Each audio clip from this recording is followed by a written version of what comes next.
This evening at 5:29 p.m., officers responded to 1244 North Broad Street regarding a behavioral health issue. Upon arriving on scene, one of our officers encountered a subject with a firearm and engaged that subject in gunfire. Shortly after engaging that subject, additional officers arrived on scene and located a female victim just to the north of the residence that was suffering from a gunshot wound to the head. They secured the immediate scene, and additional officers went in to search the residence for safety and weapon sweep purposes. And upon searching the residence, they unfortunately located two deceased male individuals inside the residence. And did the officer shoot the suspect?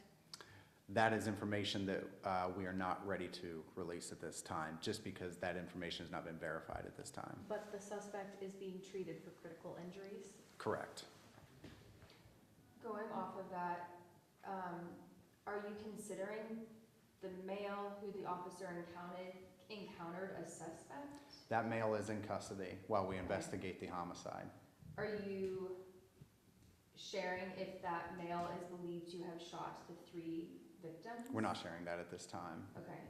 Are you allowed to tell us if there was any connection or relation between the suspect and There is a connection between the suspect and the individuals inside. However, to be definitive on what exact relationship that is at this time would not be beneficial to the investigation. And the Bureau of Criminal Investigation is also at the scene? Correct. By policy, we have Ohio BCI&I investigate officer-involved shootings. And because there is a potential of this in this situation, BCI is here to investigate that, but our detectives are investigating the double homicide aspect of this investigation. And only one officer fired their gun, correct? That's correct. Okay. So the officer did fire his gun. Is it known at this time whether or not the suspect fired the gun at the officer? That's information that would be too preliminary to release at this time. We just don't have all our facts together to release that out yet.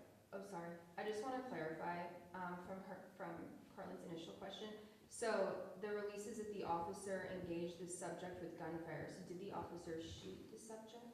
Again, that's information that we have not verified at this time. We have an idea of what occurred, but we still have ballistics and forensics to run before we can definitively say what happened. Okay.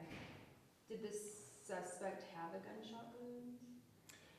The information that we're receiving from medical providers is that there is a potential gunshot wound to the suspect. However, that's not been verified, and I'm not a medical doctor, nor am I at the hospital. Okay. So I'm just trying to make sense of it. completely understandable. So are we. The 3 victims, are they all adults? The 3 victims are adults. Okay. And the suspect? Suspect is an adult, 26-year-old male. Okay. And what can you say just about the fact that this happened in the community? Well, the call came in as a behavioral health call, and we all know that those are at the forefront of issues that law enforcement deal with. They're extremely difficult situations to encounter. To get into the personal relationships of people there, and this specific incidents would just, again, like I said, be a little bit too soon. But those calls are always the most difficult. You're not dealing with reason, you're not dealing with logic. And from what I understand and what I trust from my officers is that they encountered a very dynamic situation right off the rip, and that is not an easy thing to do. So kudos to my officers for handling it the way they did, but that is one of the most difficult calls you can go on. When you're receiving a behavioral health call like that, what's the protocol for the department in responding to that? Because I know you said there was one officer that arrived first. Sure. Is that protocol for a situation? That's a great question. So behavioral health, it's not like you can say, hey, a bank robbery occurred, so we need to send 4 officers, or there's a gun involved, we need to send 8 officers. A behavioral health call can be anything from a family member disagreeing with somebody and acting out of the ordinary, all the way to an incident involving a firearm. What I can confidently say on this one is it came in as a behavioral health call with some issues inside the home, some arguing. The specifics of that I'm not even all that confident of, but I can tell you the priority level of the call was not engage someone with a firearm as soon as you get there. I can tell you that the priority level of the call led our officers to believe that they could arrive as according to procedure for that type of call. Who was the initial 911 caller? That information I don't have at this time. You mentioned that the woman who was found to the north of her residence had a gunshot wound to the head. The two deceased men inside, any indication where they might have been shot? No, I'd be speculating. I heard a few different things on scene, but again, I'd be speculating to that, and I'd hate to do that to the investigation.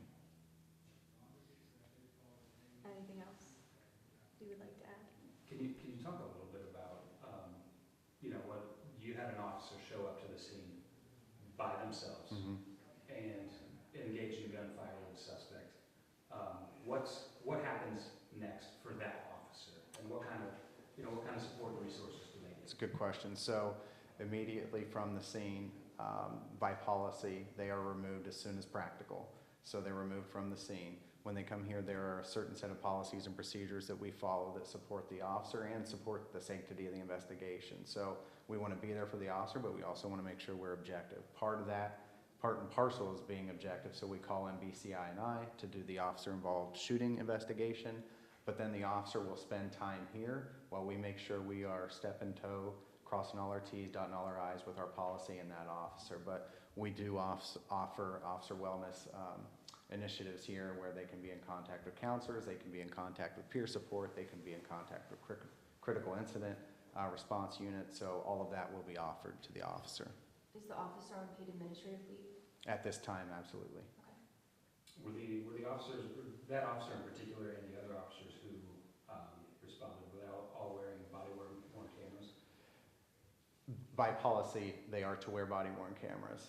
I would be speculating to say they all had them, but I am 100% confident they all had them on their person. Where I can't really say is whether they were all activated. Quite honestly, we've not even had anyone download their video yet, so that is something I can't fully answer at this time. But by policy, they would have their body-worn cameras on them.